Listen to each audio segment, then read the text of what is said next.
दोस्तों नमस्कार। जरा एक बात सोचिए, पिछले कुछ सालों में जब भी बीजेपी ईवीएम से चुनाव लड़ती है तो जीत जाती है, लेकिन जब भी बैलेट पेपर से चुनाव होता है तो क्या होता है? इस पर बहस लगातार तेज होती जा रही है और अब एक ऐसा नतीजा सामने आया है जिसने इस पूरी बहस को नई हवा दे दी है। पश्चिम बंगाल में बार काउंसिल के चुनाव हुए बिना ईवीएम के, सिर्फ बैलेट पेपर से, और नतीजा क्या रहा? कुल 23 सीटों में से तृणमूल कांग्रेस को 15 सीटें, बीजेपी को सिर्फ 3, लेफ्ट को 3 और कांग्रेस को 2। यानी बीजेपी को उसकी उम्मीद के मुताबिक कहीं भी कोई खास सफलता नहीं मिली है। और वही बंगाल में जहां कुछ महीने पहले हुए विधानसभा चुनाव में बीजेपी ने ममता बनर्जी को हरा दिया था, शुभेंदु अधिकारी मुख्यमंत्री बन गए थे और लोगों को लगा था कि बंगाल में अब बीजेपी का लंबा दौर शुरू होगा, लेकिन जब वकीलों ने बैलेट पेपर से वोट डाला तो नतीजा बिल्कुल उलट गया है। यहीं से बहुत बड़ा सवाल उठता है कि क्या ईवीएम और बैलेट पेपर के नतीजों में इतना बड़ा फर्क क्यों है और क्यों बीजेपी बैलेट पेपर के नाम से इतना डरती है। इस पूरे मामले को विस्तार से समझते हैं, क्योंकि ये सवाल सिर्फ एक चुनाव तक सीमित नहीं है, ये पूरे देश के लोकतंत्र से जुड़ा हुआ सवाल है। सबसे पहले बात करते हैं इस बार काउंसिल चुनाव की। बार काउंसिल एक ऐसी संस्था है जो वकीलों का प्रतिनिधित्व करती है। इसमें अनुभवी वकील, बड़े कानूनी दिमाग, न्यायपालिका से जुड़े लोग वोट डालते हैं। यानी ये कोई साधारण जनता का चुनाव नहीं था जहां भावनाओं के आधार पर वोट पड़ते हैं। ये पढ़े लिखे, कानून जानने वाले, तर्क पर चलने वाले लोगों का चुनाव था और उन्होंने खुल करके दिखा दिया कि बंगाल में असली मूड क्या है। तृणमूल की जीत इसीलिए भी महत्वपूर्ण है क्योंकि वकीलों को आमतौर पर किसी विचारधारा से बहुत ज्यादा जुड़ा हुआ नहीं माना जाता है। वो देखते हैं कि कौन असली काम करेगा और कौन उनके पेशे से जुड़े मुद्दों को समझेगा, और उन्होंने अपना फैसला सुना दिया। बीजेपी को सिर्फ 3 सीटें मिलना अपने आप में एक बहुत बड़ी बात है, क्योंकि जिस पार्टी ने कुछ महीने पहले पूरे बंगाल का चुनाव जीत लिया था, उसी पार्टी को वकीलों ने इतना बड़ा झटका दे दिया है। ये कोई सामान्य हार नहीं है दोस्तों, ये एक संदेश है। संदेश ये कि जब पढ़े लिखे लोग ठंडे दिमाग से फैसला करते हैं तो नतीजा कुछ और आता है। संदेश ये है कि जब पारदर्शी तरीके से चुनाव होता है तो असली सच सामने आ जाता है। और संदेश ये भी है कि बंगाल में ममता बनर्जी अभी भी एक बहुत बड़ी ताकत है, चाहे मुख्यमंत्री की कुर्सी उनके पास न हो। दोस्तों अब बात करते हैं ईवीएम बनाम बैलेट पेपर की। ये बहस भारत में पिछले कई सालों से चल रही है। दिलचस्प बात यह है कि खुद बीजेपी 2009 से 2014 तक लगातार बैलेट पेपर की मांग करती रही है। तब वो विपक्ष में थी तो उसे लगता था कि ईवीएम में गड़बड़ी हो सकती है, बैलेट पेपर ज्यादा सुरक्षित है। लाल कृष्ण आडवाणी जैसे नेताओं ने संसद में इस मुद्दे को उठाया था। कई किताबें तक लिखी गई थी कि ईवीएम पर भरोसा नहीं किया जा सकता है। लेकिन जैसे ही 2014 में बीजेपी सत्ता में आई, ये सारी चिंताएं गायब हो गई।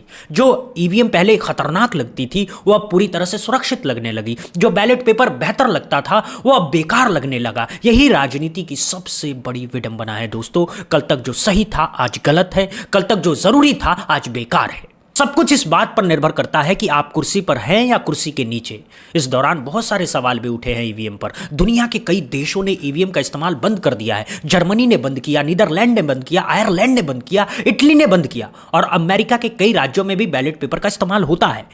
इन देशों ने माना कि इलेक्ट्रॉनिक मशीनों में हैकिंग का खतरा है, टेम्परिंग की संभावना है, और सबसे बड़ी बात, अगर कोई विवाद हो तो पेपर ट्रेल नहीं होता। बैलेट पेपर में ऐसा नहीं होता है। जो कागज गिना जाता है वो कागज रहता है, फिर से गिना जा सकता है, अदालत में पेश किया जा सकता है, इतिहास में दर्ज रहता है। यही सबसे बड़ी सुरक्षा है। लेकिन भारत में उल्टा हो रहा है दोस्तों। दुनिया छोड़ रही है, हम अपना रहे हैं। और जब कोई विपक्षी नेता सवाल पूछता है तो चुनाव आयोग वही पुरानी दलील दोहराती है कि बैलेट पेपर से चुनाव कराने में बहुत समय लगेगा, बहुत लंबा प्रोसेस है, नतीजे देर से आएंगे। ये बहुत खूब बात है, यानी सुविधा के लिए हम पारदर्शिता का त्याग कर दें, तेजी के लिए हम विश्वसनीयता से समझौता कर लें। ये कैसा तर्क है दोस्तों? अगर एक हफ्ता ज्यादा लग जाए तो क्या फर्क पड़ेगा? लोकतंत्र की सबसे बड़ी संपत्ति है जनता का विश्वास, और जब वह विश्वास टूटता है तो कोई भी मशीन उसे वापस नहीं ला सकती। यहां एक बहुत महत्वपूर्ण बात है जो चुनाव आयोग समझना नहीं चाहता। जब बंगाल के वकीलों ने बैलेट पेपर से वोट डाला तो नतीजा एक तरह का आया है। अब जब आम चुनाव ईवीएम से हुआ तो नतीजा दूसरी तरह का आया है। यह अंतर सिर्फ संयोग नहीं हो सकता, कहीं ना कहीं कुछ ऐसा है जो पूछा जाना चाहिए। शायद वकीलों का दिमाग अलग तरह से काम करता है, यह तर्क दिया जा सकता है, लेकिन इतना बड़ा फर्क सिर्फ इसी वजह से नहीं आ सकता। इस पर गंभीर बहस होनी चाहिए, गंभीर जांच होनी चाहिए, और सबसे बड़ी बात, इस पर पारदर्शी बहस होनी चाहिए। अब देखिए बंगाल की कहानी कितनी दिलचस्प है। यह वही राज्य है जहां चुनाव के बाद 4000 ईवीएम मशीनें जला दी गई थी। लोगों को भरोसा नहीं हुआ था कि जो नतीजा आए हैं वो सही हैं। इतना गुस्सा था कि आम आदमी सड़क पर उतर आया। जब जनता खुद मशीनों को जला दे तो यह कोई साधारण घटना नहीं है, यह एक पूरे तंत्र के प्रति अविश्वास का इजहार है। लेकिन क्या इस पर कोई गंभीर जांच हुई? क्या किसी ने यह सवाल पूछा कि लोग इतने गुस्से में क्यों हैं? क्या किसी ने कहा कि चलो अगली बार बैलेट पेपर से चुनाव करा लेते हैं ताकि विवाद ना हो? नहीं, सब कुछ दबा दिया गया है। और अब जब बार काउंसिल के चुनाव में बैलेट पेपर से नतीजा आया है तो एक बार फिर वही सवाल खड़ा हुआ है। लेकिन इस बार सवाल पूरे देश में गूंज रहा है, क्योंकि अब लोग समझ रहे हैं कि बैलेट और ईवीएम के नतीजे में इतना बड़ा फर्क क्यों आ रहा है। दोस्तों, इस पूरे प्रकरण में एक और दिलचस्प बात है। जब बीजेपी को बार काउंसिल के चुनाव में करारी हार मिली तो पार्टी बौखला गई, और उस बौखलाहट में क्या हुआ, तृणमूल की सांसद महुआ मोइत्रा के खिलाफ वारंट जारी करवा दिया गया है। कोई कहेगा यह संयोग है, कोई कहेगा यह अलग मामला है, लेकिन जिस समय पर यह हुआ वो अपने आप में बहुत कुछ कहता है। महुआ मोइत्रा बीजेपी की आंख की किरकिरी है। उनकी बेबाकी, उनकी तेजी, उनकी सांसद में बीजेपी को घेरने की क्षमता, यह सब पार्टी को परेशान करती है। और अब जब बंगाल में बैलेट पेपर के जरिए एक बहुत बड़ा झटका लगा तो निशाना उन पर लगाना बीजेपी के लिए एक तरह का बदला हो सकता है। हालांकि इसे साबित करना मुश्किल है, लेकिन जनता की समझ इतनी परिपक्व हो चुकी है कि वो अपने आप निष्कर्ष निकाल लेती है। एक और सवाल जो इस बहस में उठता है वो ये है कि बीजेपी बैलेट पेपर की वकालत क्यों नहीं करती है? अगर उसे यकीन है कि जनता उसके साथ है, अगर उसे भरोसा है कि लोग उसे ही वोट देंगे, तो बैलेट पेपर से क्या डर है उनको? कोई भी ईमानदार पार्टी चाहेगी कि चुनाव सबसे पारदर्शी तरीके से हो ताकि जीत पर कोई सवाल न उठे, लेकिन बीजेपी की चुप्पी इस मुद्दे पर बहुत कुछ कहती है। कहीं ऐसा तो नहीं कि पार्टी को खुद पता है कि पूरी तरह पारदर्शी चुनाव में उनके नतीजे वैसे नहीं आएंगे जैसे अब आ रहे हैं? ये सवाल है, इसका जवाब वक्त बताएगा। लेकिन एक बात तो साफ है, इस मुद्दे पर बीजेपी का चुप रहना कई शक पैदा करता है। मुख्य चुनाव आयुक्त ज्ञानेश कुमार भी इस मुद्दे पर वही रटा रटाया जवाब देते हैं। बैलेट पेपर में समय ज्यादा लगेगा, प्रक्रिया लंबी होगी, नतीजे देर से आएंगे, लेकिन यह तर्क कमजोर है। बिहार के हालिया विधानसभा चुनाव में मतदान प्रतिशत रिकॉर्ड ऊंचाई पर पहुंचा है, जिसकी उन्होंने खुद तारीफ की है, कि कहा है कि अमेरिका, इंग्लैंड, फ्रांस, स्पेन और जापान के आम चुनाव से भी ज्यादा है। ये बात ठीक है, ये उपलब्धि है, लेकिन ऊंचा मतदान होना और चुनाव पर विश्वास होना दोनों अलग अलग बातें हैं। ऊंचा मतदान तब भी हो सकता है जब लोगों को यकीन न हो कि उनका वोट सही जगह जा रहा है। लोग वोट डालने आते हैं क्योंकि यही उनका अधिकार है, यही उनकी जिम्मेदारी है। लेकिन जब वो वोट डाल करके वापस आते हैं तो कई लोगों के मन में एक सवाल रहता है कि क्या वाकई उनका वोट वहीं गया है जहां उन्हें डाला है? यही असली सवाल है और इसका जवाब सिर्फ पारदर्शिता से मिलेगा। अब बात करते हैं आने वाले चुनाव की। अगले साल 5 बड़े राज्यों में विधानसभा चुनाव होने हैं और सबसे बड़ी अहमियत उत्तर प्रदेश की है। यूपी का चुनाव सिर्फ यूपी का नहीं होता, ये पूरे देश के लिए एक ट्रेंड सेट करता है। और यूपी में अभी से बैलेट पेपर की मांग तेज हो गई है। समाजवादी पार्टी, कांग्रेस और बाकी विपक्षी दल इस मुद्दे को उठा रहे हैं।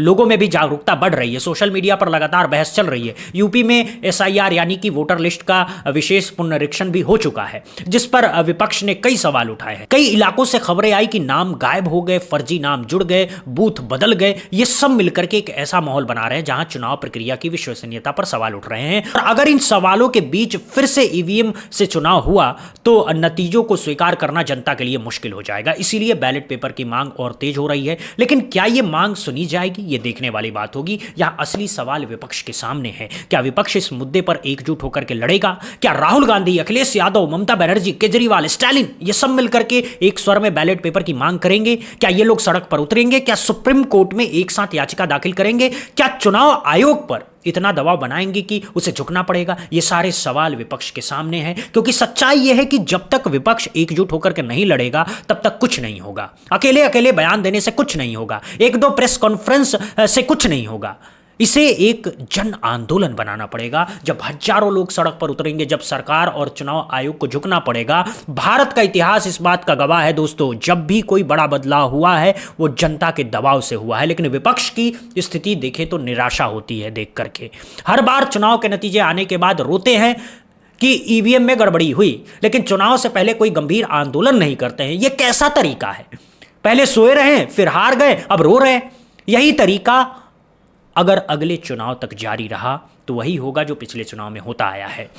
अगर सच में विपक्ष को लगता है कि ईवीएम में गड़बड़ी है तो अभी से लड़ाई शुरू करनी होगी। सड़क से लेकर के सुप्रीम कोर्ट तक, संसद से लेकर के सोशल मीडिया तक, हर मंच पर आवाज उठानी होगी। सिर्फ बयान देने से कुछ नहीं होने वाला है, करके दिखाना पड़ेगा दोस्तों, करके। एक बात और ध्यान देने वाली है, चुनाव आयोग की भूमिका पिछले सालों में लगातार सवालों के घेरे में रही है। जब भी विपक्ष ने किसी बीजेपी नेता के खिलाफ शिकायत की, चुनाव आयोग ने या तो देर से जवाब दिया या फिर मामला ठंडा बस्ते में डाल दिया। लेकिन जब सत्ता पक्ष ने किसी विपक्षी नेता के खिलाफ शिकायत की तो तुरंत नोटिस जारी हो जाता है। मतदाता सूची के शुद्धिकरण का देश भर में सबसे सफल आयोजन बिहार से ही शुरू हुआ था और विगत 2025 में हुए बिहार के शांतिपूर्ण विधानसभा चुनावों का मतदान प्रतिशत भी न केवल आज़ादी से लेकर अब तक बिहार में सर्वाधिक रहा, बल्कि अमेरिका, इंग्लैंड, फ्रांस, स्पेन और जापान के आम चुनावों से भी ज़्यादा मतदान प्रतिशत रहा। लोकतंत्र की जननी वैशाली और बिहार के सभी मतदाताओं का एक बार फिर अभिनंदन करते हुए जय भारत, जय हिंद। यह दोहरा मापदंड जनता से छिपा नहीं है। लोग देख रहे हैं कि आदर्श आचार संहिता का पालन कैसे हो रहा है, स्टार प्रचारक कैसे नियम तोड़ रहे हैं और चुनाव आयोग कैसे चुप बैठा है। ये सब मिलकर के एक ऐसी तस्वीर बना रहे हैं जिसमें चुनाव आयोग की निष्पक्षता पर सवाल उठ रहे हैं। और जब चुनाव आयोग जैसी संवैधानिक संस्था की विश्वसनीयता खत्म होती है तो पूरा लोकतंत्र कमजोर होता है, क्योंकि लोकतंत्र सिर्फ चुनाव कराने का नाम नहीं है बल्कि निष्पक्ष चुनाव कराने का नाम है। दोस्तों, अगर चुनाव पर ही सवाल है तो लोकतंत्र किस काम? सुप्रीम कोर्ट ने भी हाल के दिनों में कई ऐसे फैसले किए हैं जो इस बहस के लिए महत्वपूर्ण हैं। सुप्रीम कोर्ट ने वीवीपैट यानी कि voter verifiable paper audit trial के 100% मिलान की मांग को हालांकि खारिज कर दिया है, लेकिन कुछ अन्य पहलुओं पर विचार करने को कहा है। यह लड़ाई अभी खत्म नहीं हुई है दोस्तों, कई याचिका अभी भी सुप्रीम कोर्ट में लंबित है और अगर सुप्रीम कोर्ट इस पर गंभीरता से विचार करे, अगर विशेषज्ञों की एक कमेटी बना करके पूरी जांच करे तो शायद कुछ बदलाव आए।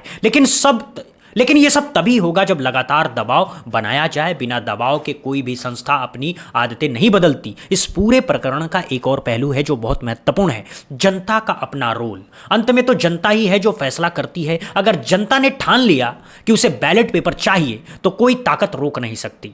लेकिन इसके लिए जनता को जागरूक होना पड़ेगा, हर आदमी को समझना पड़ेगा कि उसका वोट कितना कीमती है और उस वोट की सुरक्षा कितनी जरूरी है। सिर्फ चुनाव के दिन वोट डाल करके घर आ जाना काफी नहीं है, पूरे साल जागरूक रहना पड़ेगा, हर घोटाले पर आवाज उठानी पड़ेगी, हर गड़बड़ी पर सवाल पूछना पड़ेगा। यही सच्चा लोकतंत्र है दोस्तों, यही जनता की असली भूमिका है।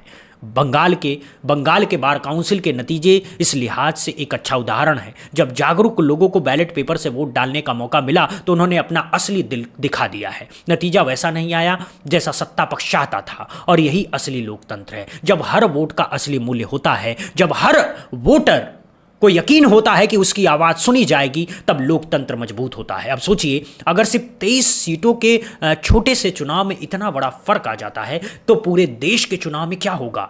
अगर पूरे भारत में बैलेट पेपर से चुनाव हो जाए तो नतीजा क्या आएगा? यह सवाल जितना दिलचस्प है, इसका जवाब उतना ही चौंकाने वाला हो सकता है। शायद यही डर है जो सत्ता पक्ष को बैलेट पेपर से बचने पर मजबूर कर रहा है। लेकिन यह डर कब तक चलेगा? कब तक जनता को अंधेरे में रखा जा सकता है? एक न एक दिन तो सच सामने आएगा ही। एक बात और है जो समझने वाली है दोस्तों, जिस तरह से पिछले कुछ महीनों में छात्र आंदोलन, किसान आंदोलन, महिलाओं के आंदोलन एक साथ शुरू हुए हैं, जिस तरह से गुजरात में बारडोली शुगर मिल जैसी सहकारी चुनाव में बीजेपी को झटका लगा है, जिस तरह से बंगाल में बार काउंसिल में हार हुई है, ये सब एक ही तस्वीर बना रहे हैं। और वो तस्वीर ये है कि जनता का मूड बदल रहा है। जो लोग पहले बीजेपी के साथ थे वो अब सवाल पूछ रहे हैं, जो लोग पहले चुप थे वो अब बोल रहे हैं, जो लोग पहले डरते थे वो अब सड़क पर उतर रहे हैं। ये बदलाव धीरे धीरे आ रहा है, लेकिन आ रहा है। और अगर विपक्ष ने इस मौके का सही इस्तेमाल कर लिया तो अगले चुनाव में बहुत कुछ बदल सकता है। लेकिन इसके लिए बैलेट पेपर का मुद्दा सबसे ऊपर होना चाहिए, क्योंकि अगर चुनाव प्रक्रिया ही निष्पक्ष नहीं है तो जनता का मूड कितना भी बदले, नतीजा वही आएगा जो सत्ता पक्ष चाहेगा। इसलिए ये लड़ाई इतनी महत्वपूर्ण है दोस्तों। इस पूरी बहस में एक और महत्वपूर्ण बात है, दुनिया के जिन देशों ने ईवीएम छोड़ा है उन्होंने ये फैसला हल्के में नहीं लिया। लंबी बहस हुई, विशेषज्ञों ने अध्ययन किया, अदालतों ने फैसले सुनाए, तब जाकर के ईवीएम को छोड़ने का निर्णय हुआ। यानी वहां लोकतंत्र की गंभीरता को समझा गया और सुविधा के मुताबिक सच्चाई को चुना गया। भारत में भी ऐसी ही गंभीरता की जरूरत है। यहां भी विशेषज्ञों को बैठा करके पूरी बहस होनी चाहिए, ईवीएम की तकनीकी कमजोरियों को समझना जाना चाहिए और अगर बदलाव जरूरी है तो वो किया जाना चाहिए। ये कोई राजनीतिक मुद्दा नहीं है, ये लोकतंत्र का मुद्दा है और लोकतंत्र सबसे ऊपर है, कोई भी पार्टी हो। एक बात और कहना जरूरी है दोस्तों, कुछ लोग कहते हैं कि बैलेट पेपर से चुनाव कराना बहुत खर्चीला होगा, बहुत समय लगेगा, लेकिन क्या लोकतंत्र की कीमत खर्च से आंकी जाती है? क्या जनता के विश्वास को समय की कमी से मापा जाता है? नहीं। लोकतंत्र सबसे कीमती संपत्ति है और इस पर जितना भी खर्च हो, जितना भी समय लगे, वो कम है।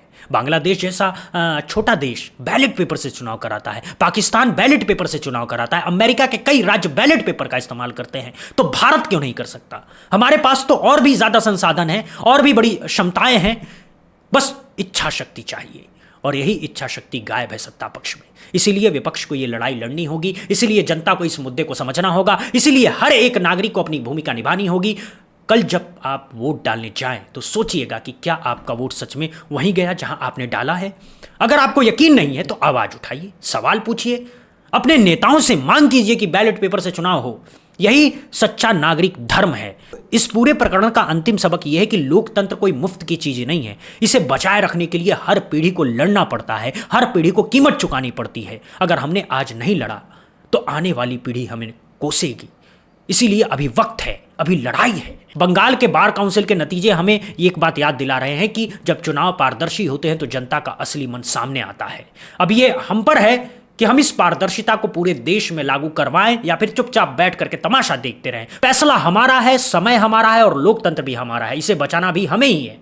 आप क्या सोचते हैं? क्या भारत में बैलेट पेपर से चुनाव होना चाहिए? क्या ईवीएम पर भरोसा किया जा सकता है? और क्या विपक्ष इस मुद्दे पर एकजुट होकर के लड़ पाएगा? अपनी राय कमेंट में जरूर बताइएगा। मेरे साथ इस खबर में इतना ही। देखते रहिए बुद्धा इंस्पायर्ड। जय हिंद, जय भारत, वंदे मातरम।